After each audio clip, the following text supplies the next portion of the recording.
അപ്പോൾ ചേട്ടാ, നമ്മുടെ ഇന്നത്തെ ഈ കുട്ടികളുടെ ഇവിടുത്തെ യുവജനങ്ങളുടെ ഈ ഒരു പ്രവർത്തനം വെൺമണി ടൗണിൽ കൂടെ റോഡിൻ്റെ സൈഡെല്ലാം ക്ലീൻ ആക്കിക്കൊണ്ടിരിക്കുകയാണ്. അപ്പോൾ കുട്ടികളെല്ലാവരും എൻ്റെ പണി ഏകദേശം ഒരു ഉച്ചസമയം ആയിട്ടുണ്ട്.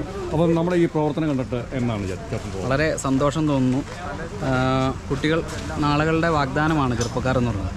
അവർക്ക് സമൂഹത്തോടുള്ള ഒരു കാഴ്ചപ്പാടും അതുപോലെ തന്നെ നമ്മുടെ നാടും നഗരവും എങ്ങനെ ഉണ്ടാവണമെന്നും ഇപ്പോൾ ഉണ്ടായിക്കൊണ്ടിരിക്കുന്ന ഈ മാലിന്യ പ്രശ്നങ്ങൾ അതിനൊരു പരിഹാരം എന്നുള്ള നിലയിൽ ജനങ്ങളിൽ ഒരു അവബോധം ഉണ്ടാക്കിയെടുക്കുക എന്നുള്ള ഒരു നല്ലൊരു പ്രവർത്തനം ഇവിടെ കാഴ്ചവെച്ചു.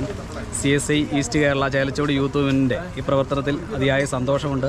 അതോടൊപ്പം തന്നെ വെൺമണി നിവാസികൾക്ക് എല്ലാവർക്കും, അത് പ്രത്യേകിച്ചും ഈ ടൗണിലുള്ള വെൺമണി സിറ്റിയിലുള്ള ആളുകൾക്ക് എല്ലാവരുടെയും പേരിൽ ഹൃദയംഗമായ അഭിവാദ്യങ്ങൾ നിങ്ങൾക്ക് അർപ്പിക്കുകയാണ്.